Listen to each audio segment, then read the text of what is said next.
You are now listening to the smooth sounds of Loveatiya. Ciao, beautiful souls. My name's Atiya, and I am your future bestie in your head. I am a sex-positive animal activist. I grew up in Queens, New York, and was homeschooled/unschooled for about 12 years.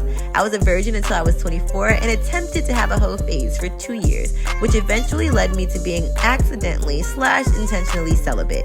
And here we are today. My past left me with a lot of wild stories, a lot of lessons, and a hell of a lot of trauma.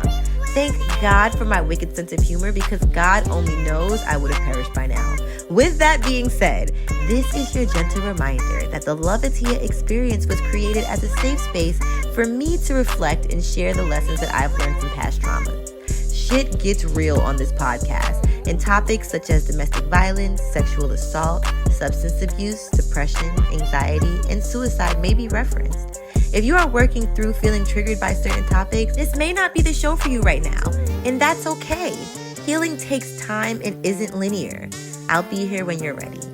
Now, without further ado, the Loveatiya experience is an experience.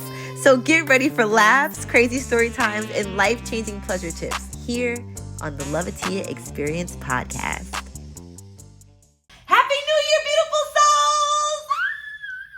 Happy New Year to ya. Happy New Year to ya. Happy New Year. I'm so happy to be here. It's 2025. We made it. I freaking finally feel like I didn't get like my ass kicked. You know what I'm saying? Like 2022, I got my ass kicked. 2023, I got my ass kicked. You know, thankfully I got my ass kicked in another country, so it didn't feel as harsh, but like life was still lifing. And I feel like 2024, I was finally able to create new dreams. I launched a business. I fell in love with myself. I did my first mushroom trip and like detached from humanism and then retached in a more connected way. Like so much. Like I love that for myself. I'm just so free. And I really want my intention for this year to be education. I want to just educate myself as much as possible and educate the world as much as possible. And I really want to make a huge difference and acknowledge that I've made a huge difference. Because I think that in 2023 and 2024, I actually made huge differences in people's lives, like, and in the world. You know, I really do think that I contributed a lot, but I think that there's even more that I can do. And I'm trying not to live in a space of like not enoughness, you know, what I do is enough, but also living in a space of like, how can we turn this shit up a little notch, you know, in a great way. So like maybe I'll fucking free all the elephants from being in captivity in 2025. Like let's manifest that. Today's episode though is all about pelvic pain. And this is actually based off of something that I've been struggling with all throughout last year. And if you've been following me, you know that I've been pretty vocal about this online, but I just want to take you down kind of the timeline of things that I noticed happening, and then we're going to find some solutions. I would love to have been a reason why people do not feel pelvic pain anymore. So I noticed that I very rarely get aroused by other people, so I can't even necessarily compare it, but when I would get aroused myself, before I would even like put a toy on my vulva, there would be cramping. And I read this book, When Sex Hurts. I got it from Shopsador. Y'all already know I love Shopsador. Although I own a sex toy shop, I still very much so highly support other sex toy shops. So Shopsador is also a Black-owned, woman-owned sex toy company. And you can use the code Loveatiya for any purchase to get 15% off. And I got this book, When Sex Hurts, from them. And I had a lot of epiphanies in realizing that there was an array of different ways that people's vulvas could be affected. And there are so many nerves and so many muscles and things that need to be tended to down there. And we think that we can just kind of like exist. And although we should just be able to exist, sometimes there are certain things that we need to do to be able to strengthen these muscles or relax these muscles so that they don't cause us pain. So, in the book, When Sex Hurts, they said that when you talk to a doctor about what you feel, you should use trigger words. Like you should use the word pain, burning, or scratching, tingling, cutting, the words like that help give the doctors a sensation, as opposed to just saying it hurts or I feel pain, because for whatever reason doctors just can't necessarily like comprehend that or know the severity of what you feel. So for me, I would explain what I felt as a cramping, a deep, intense cramp, borderline like searing, near, like right above my mons pubis, so where your pubic hair is, and really over to the side, over to the left. Let me see what side. It's the left side. Also, this is on YouTube. If you're watching, I just put my fingers up to see what side was the left side. So over more so towards the left side. No, that was the second time that I felt pain. The more times that I had often felt pain was just deep in my vulva. If I had to give it a spot, it'd probably be my inner clitoris, which is obviously connected to my outer clitoris, so it just all feels the same, but it just feels like deep in it, if I was to explain it. I'm probably judging myself because I'm trying to explain it so perfectly, but I think that that's a lesson, right? Like when we get to the doctors, we're not gonna have the perfect fucking explanation, but I think to run through it in our minds before explaining it to a doctor would be really helpful, even if we could just write it down. Sometimes I get to the doctor's office and I'm like, what the fuck was I here for? What was I supposed to say? Like, I don't know. And so I think that having a plan on how to present your problem to your doctor can be really helpful. Especially for me, I did that last time I had a list. But I do think that I overwhelmed my doctor with my list because I hadn't been to the OBGYN since 2018. So when I went in 2024, I had like a array of things that I needed for her to like tend to. So that's one thing I will say is don't let so much time be spaced out if you can between your OBGYN appointments. I'm not sure the exact amount of times you're supposed to go. I can Google that. But I would say, at least once a year. That's what I would say. But maybe it might be twice a year, if I'm not mistaken. I should Google that, but we'll get back to that. I'll remember it though. I'll put a pin in it. So that's the first sensation that I felt. So when I would be getting aroused and I would lay down and I would play with my nipples or play with my body and feel on my body and watch stimuli or watch porn or listen to music that turned me on. Before I would even put the toy to my vulva, that's when I would feel the deep cramping. So the other day though, and this happened almost every time that I would masturbate for the last year. This is something that I didn't notice happening before. Now, the other day I was on my cycle and it was like nearing the end. I was probably having those like pre-ovulation hormones, if that's a thing. And so I had my toy and I'm trying to think if I felt a little bit of pain before I even started using the toy. And yes, I did feel that crampiness, but I was used to it. It happens. It always passes. And I never feel it during the orgasm. So I'm like, okay. It's something that I knew that I wanted to work on, but just didn't necessarily like take the time to investigate because I'm like, it goes away, but I will touch on it at some point. Well, the body was like, girl, it's time to touch on it now. Because as I was building up to an orgasm, I felt a shooting fucking pain going up the left side of my pelvis, kind of going towards my stomach or my, I want to say, is this my ovary maybe? I was going to say my uterus. The map of what the fuck is going on inside of my body when it comes to all of the things, the ovaries, the uterus, the cervix, all of that is a little bit confused in my head. I just freaking mastered the clitoris and the vulva in itself. So bear with me, we're learning together. But yeah, so that's it. I had felt a shooting pain when I orgasmed.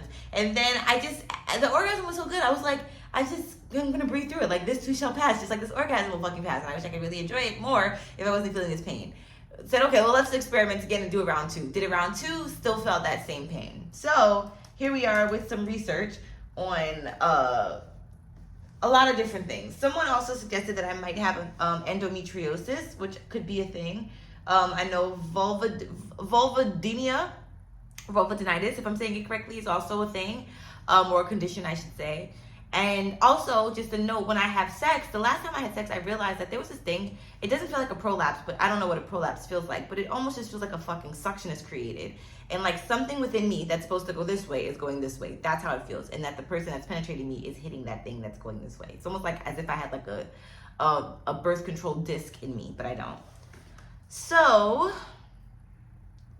I would like to start off with just reading a couple of different reasons why vulvas, pelvises, and everything else can hurt. And then some of these might apply to me, some of these might apply to you, but I figure the more information we can do, the better. This is a relatively shorter episode, so I'm just gonna dive into the facts, or into all of these things. I'll cite my sources as well, and take it from there. This is a judgment-free zone. I'm not a doctor, but we're just gonna learn about these conditions together.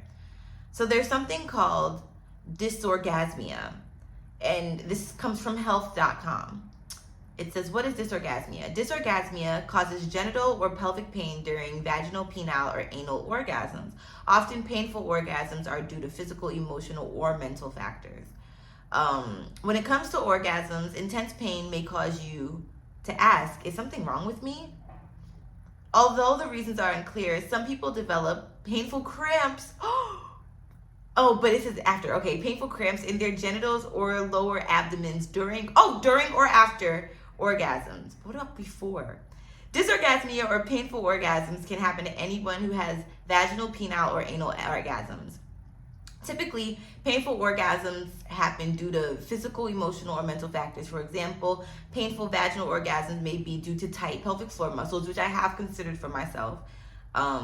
Because a lot of people speak about loose pelvic floor muscles, but they don't speak about tight pelvic floor muscles.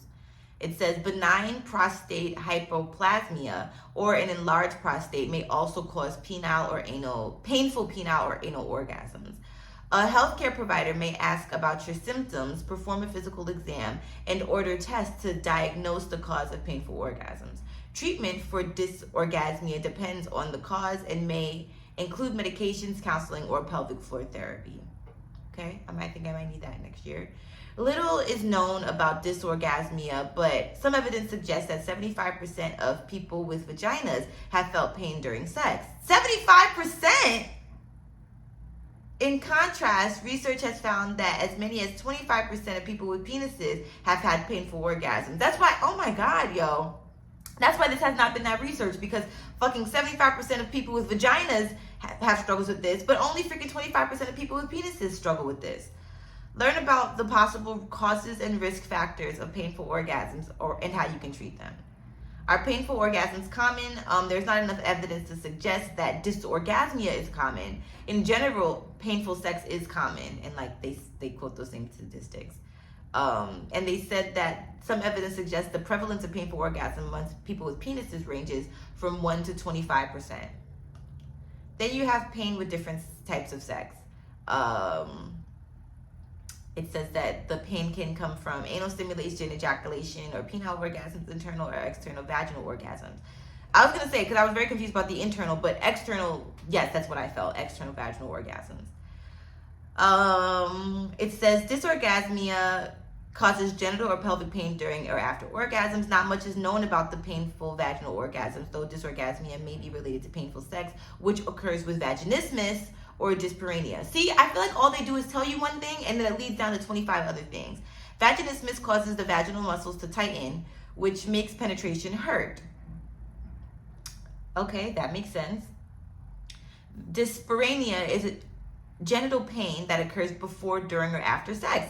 All right, I'm adding this to my queue. Although we learned a little bit about this, I feel like the information didn't necessarily stick with me. And I knew that it was important information I kept saying I'd get back to. So here we are. Symptoms of painful sex include the fear of penetration due to pain, little to no desire for penetration or other sexual activity, tight vaginal muscles, and vaginal pain.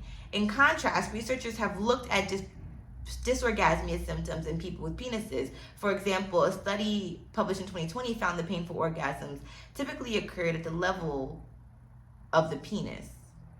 Pain may extend to the testicles, rectum, or lower abdomen, and the researchers found that pain ranges from dull to agonizing, lasting as long as 2 days. Damn. And then I feel like they start talking about a whole bunch of other like mental things. They do say that often problems occur with sex because of physical, emotional, or mental factors in all genders, underlying health conditions, medications, and physical and psychological factors such as anxiety, depression, low self-esteem, or past sexual abuse can cause dysorgasmia. Okay, that also makes sense.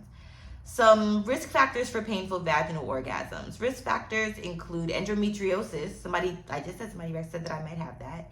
This is a condition in which the tissue that normally lines the inside of the uterus grows outside of it. One of the most common endometriosis symptoms is pelvic pain, which can make sex painful. A study published in 2021 found that some people with endometriosis report pain during orgasm as well. Pelvic floor muscle dysfunction.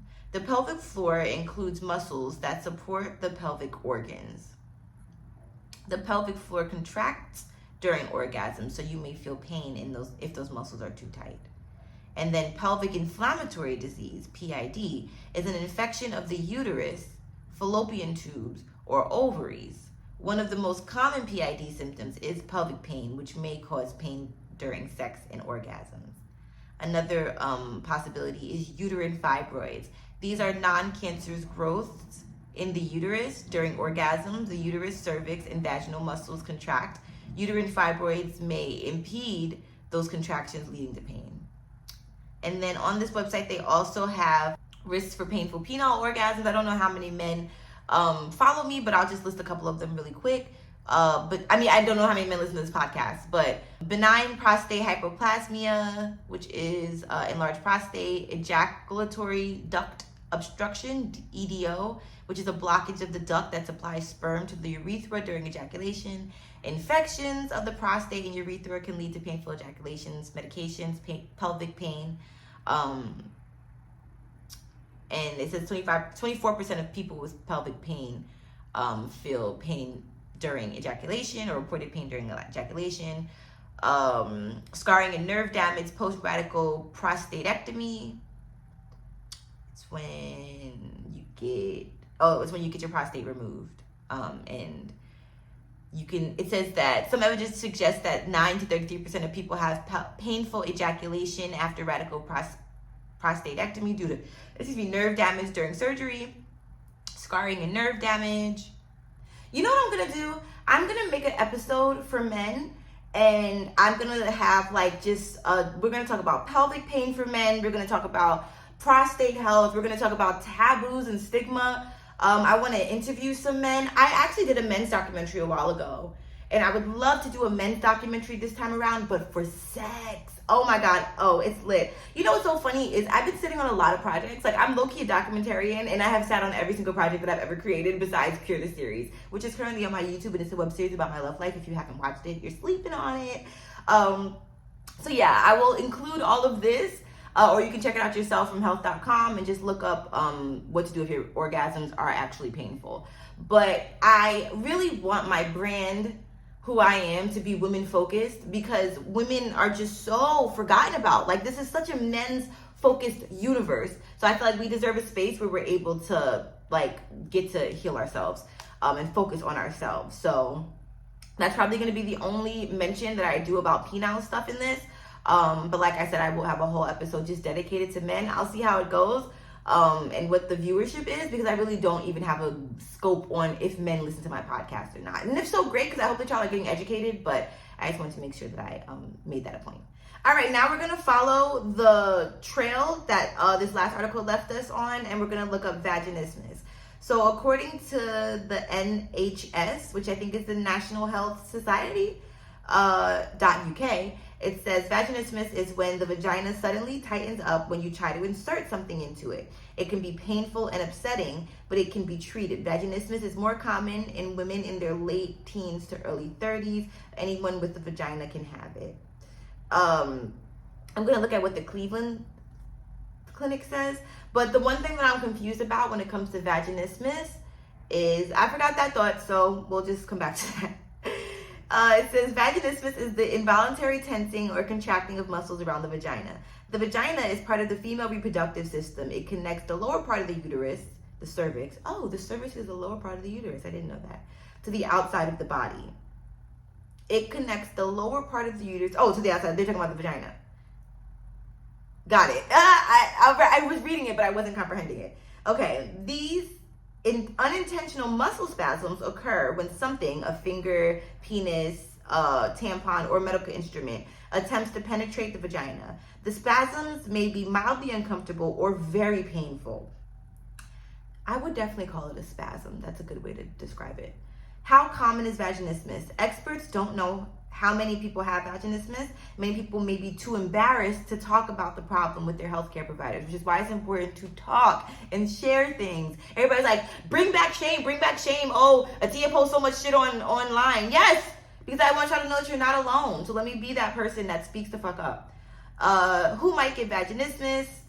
It says vaginismus symptoms may appear in your late teen years or early adulthood when a person has sex for the first time. The condition can also happen the first time a person tries to insert a tampon or has a pelvic exam at a healthcare provider's office. All three of those things have always been extremely uncomfortable for me. Penetrative sex, putting tampons in, and when they shove that fucking speculum in my vagina in the OBGYN.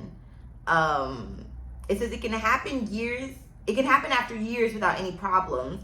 And some women develop it later on in life. Spasms or discomfort may occur anytime there's vaginal penetration. You may have them only at certain times, such as during sex or pelvic exams. And it says what causes it. This is very interesting. Healthcare experts aren't sure why some people experience vaginismus, but it can be caused by physical, psychological, or sexual issues. Bladder infections, which I had thought that I had because I kept using the bathroom, but I was like, oh, maybe it's a UTI, which they also list on here. UTI and yeast infections can worsen vaginismus pain. Yes, we're going to tap back into that. Factors that may contribute to vaginismus include anxiety disorders, childbirth injuries such as vaginal tears, prior surgery, or a fear of sex or negative feelings about sex, perhaps due to past sexual abuse or trauma. What conditions are similar to vaginismus? Oh, this is very important. These problems can cause symptoms similar to vaginismus. Vaginal atrophy, a lack of estrogen after menopause, makes the lining of the vagina thinner and drier. Okay, we will definitely look up vaginal atrophy because I do want to talk a lot about perimenopause and menopause. And then vulvar vestibulitis, which is also in my book, When Sex Hurts, also called provoked vestibulodynia. That's what I was trying to say earlier. And it says, this condition causes painful sex, dyspareunia, which is the next thing we're going to look up.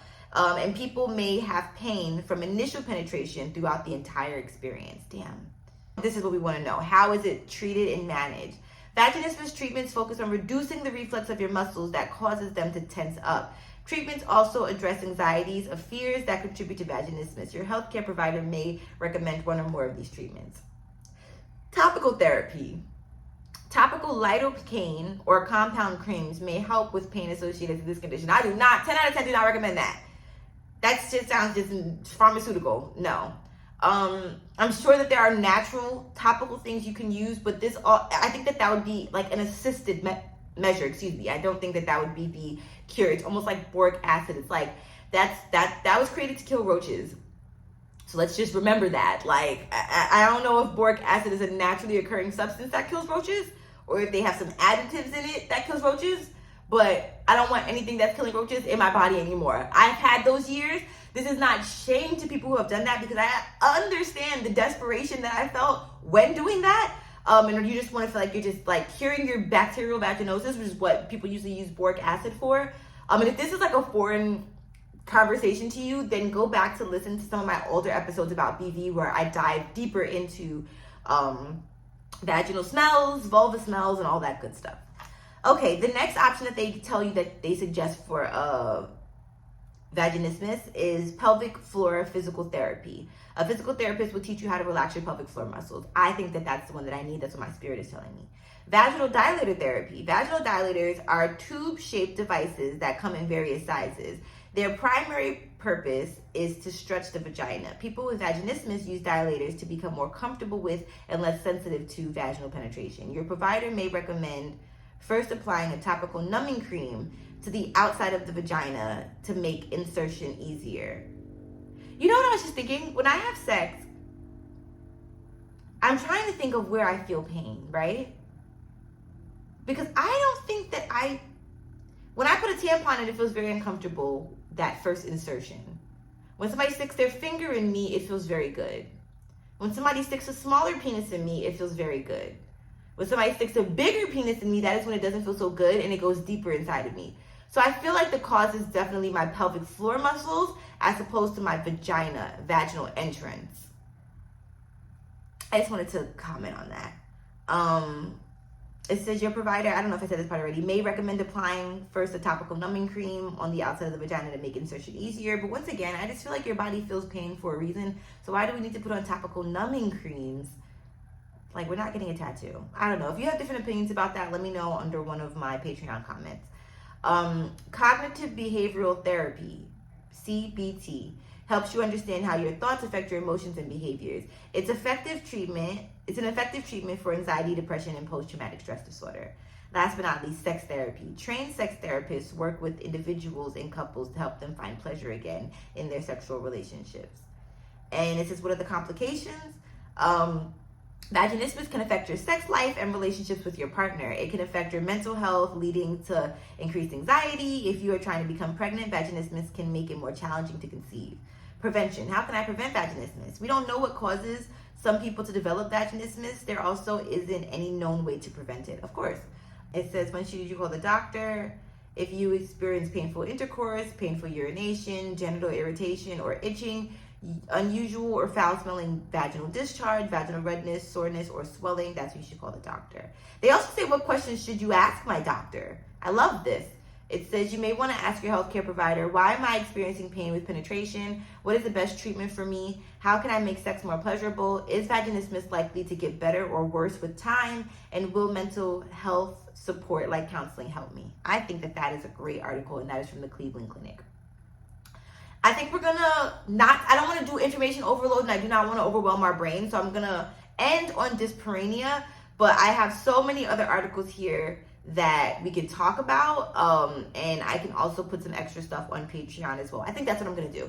I'm gonna finish this episode out, and then anything else that I learned can be found on my Patreon. The reason why I keep directing people to Patreon is because that is a safe space. I have noticed that I've been posting stuff on Instagram and on TikTok, and people are actively getting attacked, specifically by men. Yes, you have those pick-me women who are like, and you know, I just have to give them grace. And as much as I want to give men grace, some of these people are fucking tyrants, and I refuse to have people come on what I consider to be a safe space.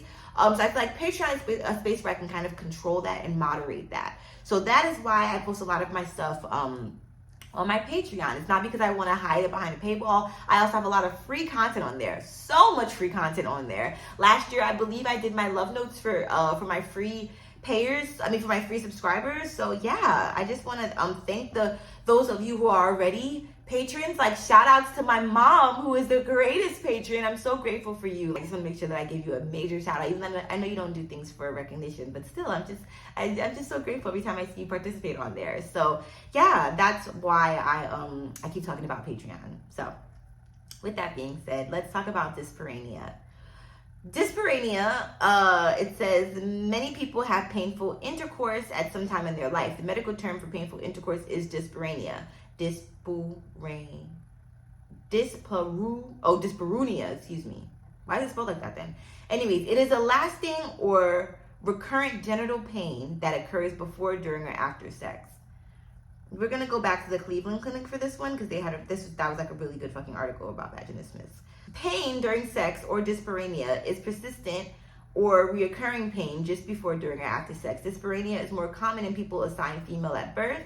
By the way, there's an acronym for that, which I didn't know, and it's AFAB. But anyone can experience painful sex.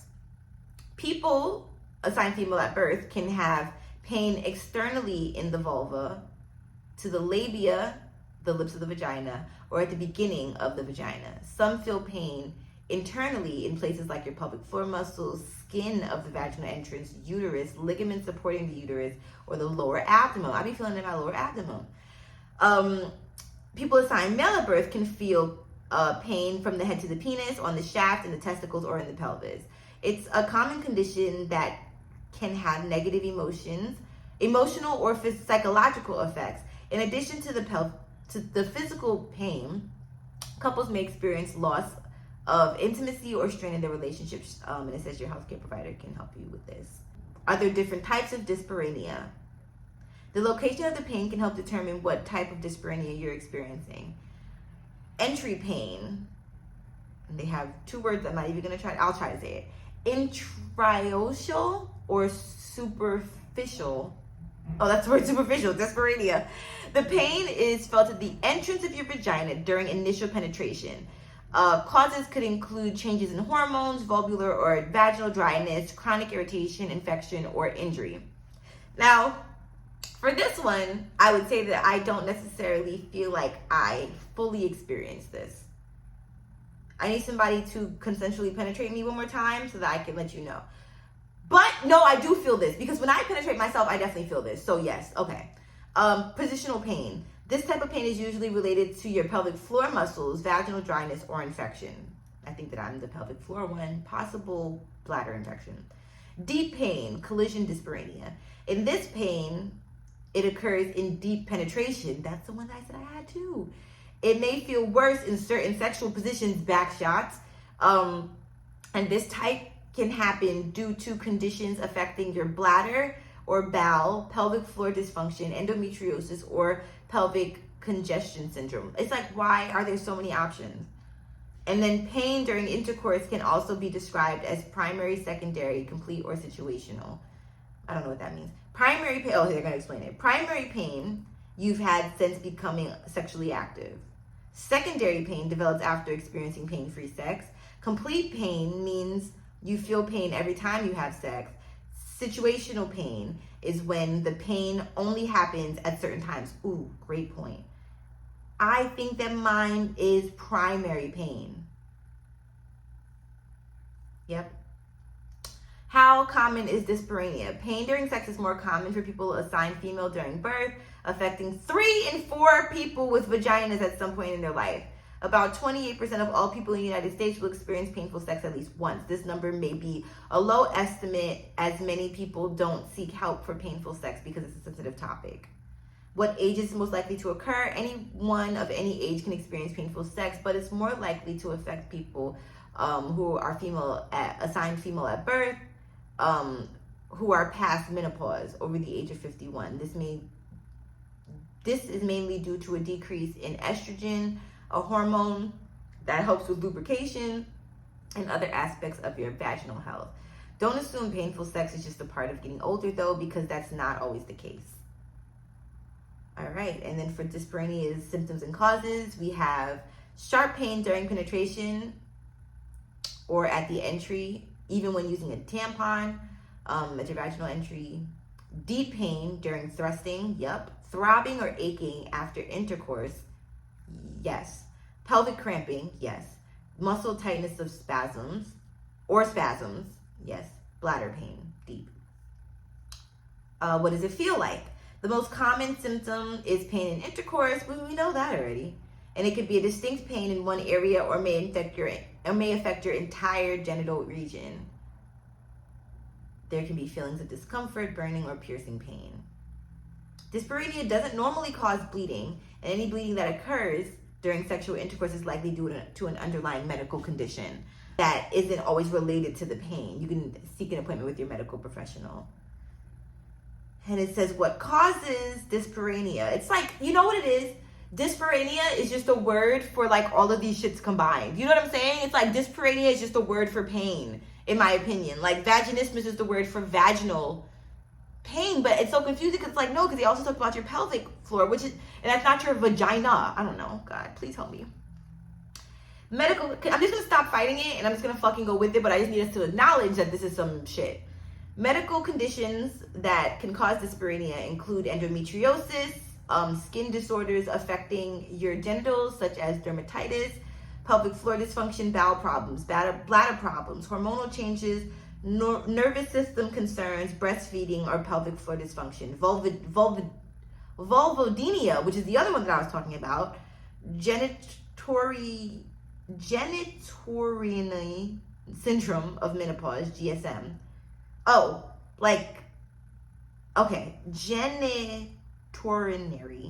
Genitourinary, and vaginismus.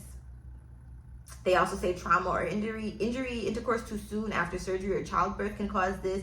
Injury to the vulva or vagina can cause this. Vaginal infections, sexually transmitted infections. These are like STIs, infections in general of your uterus and vagina. Whew. This is a lot, y'all. This is so overwhelming. Oh my God. Okay. All right, beautiful souls. So we have a lot of information.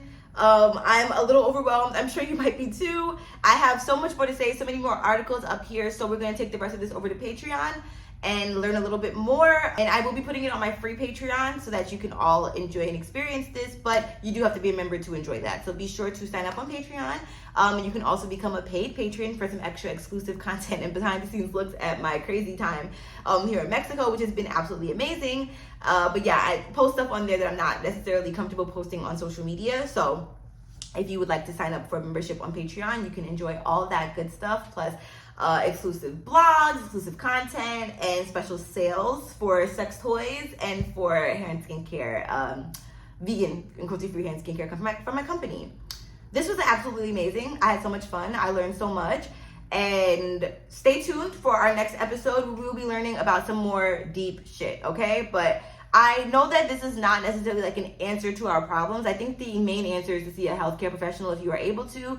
And in the meantime, I'm just going to learn as much information as I can about this and really try to figure out what the cause is. Because I figure if we can figure out what the root cause is, then, and like simplify this a little bit, then I think that would be easier. But right now, we have this information. We learned about dyspareunia. We learned about vaginismus. I love y'all so much. This has been an amazing time. I'm so excited. Like I said, my goal for 2025 is education, education, education. Get connected for free at Education Connection. I need a song like that for Ethereal Eggs.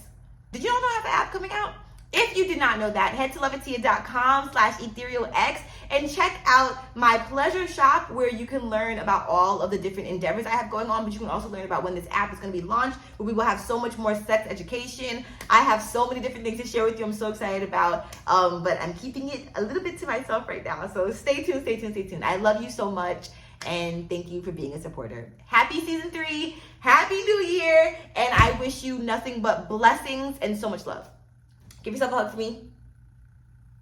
And don't forget to be kind to yourself and to be kind to animals. Love you.